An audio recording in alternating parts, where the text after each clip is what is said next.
Hello students. आज हम करने जा रहे हैं क्लास 9th का chapter number 11। The name of the chapter is surface areas and volumes. हम स्टार्ट करेंगे एक्सरसाइज 11.1 के साथ। एक्सरसाइज 11.1 को करने के लिए आपको कुछ फार्मूलाज करने हैं। जो फार्मूलाज आपको एक्सरसाइज 11.1 के लिए करने हैं वो हैं ये और ये। सबसे पहला फार्मूला है the curve surface area of cone का, जो कि होता है पाई आर एल, और दूसरा है total surface area of cone का, जो होता है pi r l plus r. Exercise 11.1 के लिए आपको सिर्फ ये दो फार्मूलाज करने हैं, क्योंकि इन दो फार्मूलाज का यूज़ एक्सरसाइज 11.1 के अंदर होगा। तो अभी हम चलते हैं क्वेश्चन नंबर 1 की तरफ। यह है क्वेश्चन नंबर 1 ऑफ एक्सरसाइज 11.1। सो अभी इसको हम पढ़ते हैं। Diameter of the base of the cone is 10.5 centimeter and its slant height is 10 centimeter. Find its curved surface area. सबसे पहले जो चीज़ हमें निकालनी है वो पता करते हैं। इस क्वेश्चन के अंदर जहाँ पर आपको फाइंड दिख रहा है वहाँ पर आपको ये पता चलेगा कि आपको निकालना क्या है। अब यहाँ पर फाइंड ये है और हमें क्या फाइंड करना है, कर्व सरफेस एरिया। तो यहाँ पर कौन सा फॉर्मूला लगेगा, कर्व सरफेस एरिया का फॉर्मूला लगेगा। अब बात करते हैं इन दो लाइनों का क्या मतलब है। ठीक है, सबसे पहले है डायामीटर कितना है 10.5 सेंटीमीटर, दूसरा स्लैंट हाइट कितनी है 10 सेंटीमीटर। तो जब भी आप मैथ्स का क्वेश्चन अटेम्प्ट करते हो सबसे पहले जो आपने चीज़ करनी है वो आपने लिखना है गिवन। गिवन में वो चीज़ आएगी जो आपको क्वेश्चन में दे रखी है। हमें क्या दिया हुआ है, डायामीटर दे रखा है 10.5 सेंटीमीटर और दूसरा स्लैंट हाइट दे रखी है 10 सेंटीमीटर। तो हमने गिवन दी हेडिंग और वहाँ पर लिखा कि स्लैंट हाइट कितनी दे रखी है 10 सेंटीमीटर और डायामीटर कितना दे रखा है 10.5 सेंटीमीटर। ये लिखने के बाद जब भी आपको चैप्टर 11 के अंदर डायामीटर दिखेगा तो आपने जो पहली चीज़ करनी है इस डायामीटर की, वो आपने इस डायामीटर को डिवाइड करना है 2 से, जिससे आपके पास क्या आएगा, रेडियस आएगा। ठीक है, जब भी इस चैप्टर के अंदर आपको डायामीटर दिखेगा तो आपने डायामीटर को 2 से डिवाइड करना है। जब आप 2 से डिवाइड करोगे तो आपके पास रेडियस आ जाएगा। सबसे पहली प्रॉब्लम सॉल्व हो जाएगी। अब बात करते हैं, अगर मुझे डायामीटर को 2 से डिवाइड करना है तो कैसे करना है, क्योंकि अगर मेरे पास सिंपल होता 10 डिवाइडेड बाई 2 होता तो मैं सिंपल 2 1 ज़ा 2 2 5 ज़ा 10 कर देती, 5 आंसर आ जाता। बट यहाँ पर तो पॉइंट के अंदर है, तो पॉइंट को कैसे 2 से डिवाइड करेंगे वो देखते हैं। अगर मुझे डायामीटर से रेडियस निकालना है तो मैं डायामीटर से रेडियस की तरफ कैसे जाऊंगी। मैं क्या करूंगी, जो मेरे पास डायामीटर है उसको मैं 2 से डिवाइड कर दूंगी तो मेरे पास रेडियस आ जाएगा। अब बात करते हैं क्वेश्चन के अंदर डायामीटर दे कितना रखा है। क्वेश्चन में हमें डायामीटर दे रखा है 10.5, तो जहाँ पर डी लिख रखा है वहाँ पर हम लिखेंगे 10.5। डिवाइड करना है किससे करना है, 2 से करना है, तो नीचे हमने लिख दिया 2। इसको करने के बाद जब हम इसको डिवाइड कर देंगे तो हमारे पास क्या आएगा, रेडियस आएगा। अब बात करते हैं इसको सॉल्व कैसे करते हैं, इसको डिवाइड कैसे करना है। अब हम करते हैं 10.5 को 2 से डिवाइड। देखो, जब भी हमें पॉइंट वाली टर्म को किसी नंबर से डिवाइड करना होता है तो पहले हम उसका पॉइंट हटाते हैं ताकि हमारे पास दिक्कत ना आए क्वेश्चन को करने के लिए। तो जब मैं 10.5 का पॉइंट हटाऊंगी तो मैं क्या करूंगी, सबसे पहले मुझे क्या करना है, इस पॉइंट को हटाना है। तो जब भी आपको किसी नंबर से पॉइंट को हटाना है तो जो पॉइंट है वो उड़ेगा और पॉइंट के बाद कितनी डिजिट्स हैं उतनी ज़ीरो आ जाएगी। अब यहाँ पर थी सिर्फ एक डिजिट तो यहाँ पर सिर्फ आया एक ज़ीरो। दोबारा से पढ़ते हैं, जब भी किसी नंबर का पॉइंट हटाना है तो उस पॉइंट को उड़ाएंगे, पॉइंट के बाद कितनी डिजिट है उतनी नीचे ज़ीरो लगा देंगे। ऐसे हमने यहाँ पर किया, पॉइंट हटा और पॉइंट के बाद जितनी डिजिट थी एक डिजिट है, 5 जो है वो एक सिंगल डिजिट नंबर है तो ये सिंगल ज़ीरो यहाँ पर देगा। अब मेरे पास क्या हुआ, पॉइंट हट गया तो यहाँ पर क्या आया, 105 आया और 2 के बाद एक ज़ीरो आ गई क्योंकि मैंने पॉइंट को हटाया है। अब यहाँ पर क्या आया, 20 आया। अब हम क्या करेंगे, 105 को 20 से डिवाइड करेंगे तो इसको तो हम सिंपल कट करेंगे, तो 5 4 ज़ा 20 और 5 2 ज़ा 10, 5 1 ज़ा 5। तो मेरे पास इसको कट करने के बाद आएगा 21/4। अब हम 21/4 को डिवाइड करेंगे। कैसे करेंगे? जो ऊपर वाली टर्म है उसको AC बनाएंगे, पहले ऊपर वाली टर्म को AC के अंदर रखेंगे, ठीक है, और नीचे वाली टर्म को AC के बाहर रखेंगे, राइट। तो हम ऐसे करेंगे। अब देखते हैं इसको डिवाइड कैसे किया गया है। हमने सबसे पहले ऊपर वाली टर्म को AC के अंदर रखा और 4 यानी नीचे वाली टर्म को AC के बाहर रखा। अब इसको डिवाइड कैसे किया? देखो 4 5 ज़ा होता है 20, तो 21 के नीचे 20 आया, उसको माइनस करेंगे तो आंसर 1 आता है। तो हम यहाँ पर लेंगे पॉइंट और यहाँ पर लेंगे 0, राइट।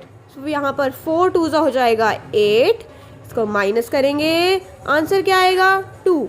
देन हम 2 के साथ एक और 0 ले लेंगे क्योंकि हमने पॉइंट पहले ले रखा है। 5 ज़ा क्या होता है 20 होता है, 20 माइनस 20 0 होता है। सो हमारा पूरा ये डिवाइड हो जाएगा और आंसर क्या आएगा 5.25। तो हमारा रेडियस कितना आया है 5.25 आया है। हमारा रेडियस 5.25 आया है। जहाँ पर रेडियस लिखा है अब वहाँ पर हम रेडियस की वैल्यू को पुट कर देंगे। 10.5 को 2 से डिवाइड किया, कैसे किया वो मैंने आपको बता दिया। डिवाइड करने के बाद क्या आंसर आया 5.25। अब हमें क्वेश्चन में निकालना क्या है, पूछा गया है फाइंड क्या curve surface area. Curve surface area का फॉर्मूला कितना है πr/l। जब भी आपको इस चैप्टर के अंदर पाई दिखेगा तो आपने पाई की जगह पुट करना है 22/7। जहाँ पर भी पाई होगा वहाँ पर 22/7 आएगा, राइट। अब यहाँ पर पता कैसे चला कि ये मल्टीप्लाई का साइन आएगा? देखो जब pi plus R plus L होता तो हमें पता था कि हमने ऐड करना तो प्लस आएगा। जब pi minus R minus L होता तो हमें पता था माइनस है तो हमें माइनस करना है। बट यहाँ पर कुछ भी नहीं है, सिर्फ पाई आर एल है, तो कुछ भी नहीं होता तो क्या होता है मल्टीप्लाई होता है, ठीक है। पाई आर एल आपस में क्या हो रहे हैं मल्टीप्लाई हो रहे हैं। तो मैंने बोला पाई को आप लिखोगे 22/7, आर आप निकाल चुके हो 10.5 को 2 से डिवाइड करके, वो कितना आया है 5.25 आया है। उसके बाद एल, एल क्या है? एल है स्लैंट हाइट। स्लैंट हाइट बहुत बड़ा नाम है, स्लैंट हाइट को हम एल से डोनेट करते हैं, तो जहाँ पर एल होगा वहाँ पर स्लैंट हाइट की वैल्यू जाएगी। स्लैंट हाइट कितनी है 10 सेंटीमीटर है। अब ये जो वैल्यू है अब इसको सॉल्व करना है, ये जो इक्वेशन बनी है इसको सॉल्व करना है। अब इसको कैसे सॉल्व करेंगे? कुछ ऐसे पाई आर एल करना है। अब पाई की जगह है 22/7, आर की जगह है 5.25, एल की जगह है 10। इसको करना है मल्टीप्लाई। इसको मल्टीप्लाई कैसे करेंगे? देखो मैंने बोला जब भी पॉइंट दिखेगा पॉइंट को उड़ाओ। सबसे पहले जो काम करना है वो क्या करना है, इस पॉइंट को ख़त्म करना है। तो 5.25 के बाद फिर दोबारा से पॉइंट आ गया, इसको कैसे हटाएंगे? 5.25 लिखेंगे, नीचे डिवाइड करेंगे, 1 हमेशा आएगा, पॉइंट को उड़ाएंगे। पॉइंट के बाद कितनी डिजिट्स हैं 2, तो 2 ज़ीरोज़ आएंगी, ठीक है। ऐसे हमने यहाँ पर करा है। 5.25 था, पॉइंट को उड़ाएंगे, पॉइंट के बाद 2 डिजिट्स हैं तो 2 ज़ीरोज़ आएंगी, ठीक है। तो यहाँ पर ये हुआ है। अब 22/7 को सिंपल लिख दिया, मल्टीप्लाई का मल्टीप्लाई, 5.25 का पॉइंट हटाया तो नीचे 100 आया, मल्टीप्लाइड बाय 10 था। अब हम इसकी ज़ीरोज़ को कम करेंगे। ज़ीरोज़ कैसे कम होंगी?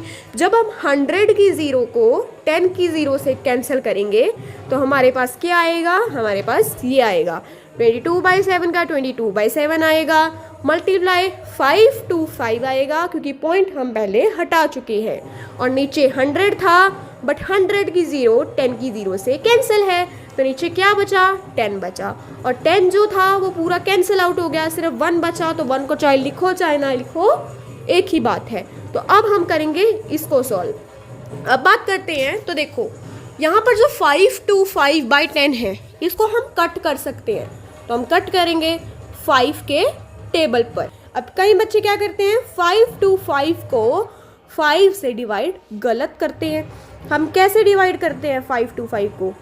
5 to 5 को हम 5 से कैसे डिवाइड करते हैं? देखो, जब 5 2 है तो आप पहले 2 डिजिट्स लोगे, ना कि सिर्फ एक लोगे। तो 5 10 होता है 50, तो 52 में से जब हम 50 को माइनस करेंगे तो आंसर क्या आएगा?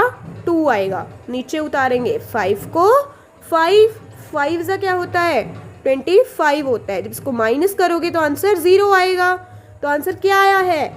105 आया है। तो यहाँ पर 105 लिखा जाएगा और 5 2 से 10 कैंसिल हो जाएगा। अब इसको आगे सॉल्व करेंगे। आगे कैसे करेंगे? 22/7 मल्टीप्लाइड बाय 105 डिवाइड बाय 2 आएगा। ठीक है, अब 2 1 2 होता है और 2 11 22 होता है, तो ये आपस में कैंसिल हो जाएंगे। अब 22 की जगह 11 आएगा, तो 22 की जगह हमने लिखा 11 और डिवाइड बाय 7 किया, मल्टीप्लाइड बाय 105। अब 2 यहाँ से 1 पे कैंसिल हो गया, तो इसको करेंगे मल्टीप्लाई।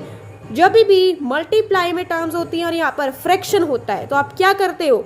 ऊपर वाली टर्म्स को मल्टीप्लाई करते हो। मेरे पास है 11/7 मल्टीप्लाइड बाय 105, तो मैं इस 105 को 11 से मल्टीप्लाई करूँगी। ठीक है, तो जब मैं 105 को 11 से मल्टीप्लाई करूँगी तो मेरे पास क्या आएगा? 1155 आएगा और इस 7 को मैं इसके नीचे लिख दूंगी। ठीक है, अब बात करते हैं 1155 को 7 से डिवाइड किया गया है। सो अब हम करते हैं 1155 को 7 से डिवाइड। तो सबसे पहले AC बनाते हैं। AC में जो टर्म ऊपर है उसको अंदर लिखेंगे और जो टर्म नीचे है उसको AC के बाहर लिखेंगे। अब इसको करते हैं डिवाइड। तो जब हम 7 1 करते हैं तो 7 आता है, जब इसको माइनस करते हैं तो 4 आता है। अब हम इस 5 को नीचे उतारेंगे, राइट। तो 7 6 होता है 42, राइट। इसको नीचे उतारेंगे, माइनस करेंगे तो क्या आएगा? 3। अब इस 5 को नीचे उतारेंगे तो 35 आएगा और 7 5 होता है 35। इसको माइनस करेंगे तो आंसर 0 देगा। अब ये हमारा इसको डिवाइड करके आया है, तो हम 1155 डिवाइडेड बाय 7 को क्या लिखेंगे? 165 लिखेंगे। अब हम क्वेश्चन में निकाल रहे हैं एरिया, तो सबसे पहले जो इम्पोर्टेंट चीज़ है वो देखते हैं। जब भी हम एरिया निकालेंगे, चाहे वो कर्व्ड सरफेस एरिया हो, चाहे वो टोटल सरफेस एरिया हो, हमने उसके पीछे यहाँ पर सेंटीमीटर स्क्वायर लिखना है।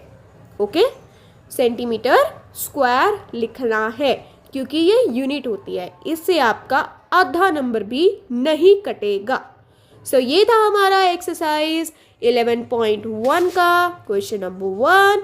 मिलते हैं आपको नेक्स्ट वीडियो में of question number 2। Thank you so much for watching, bye.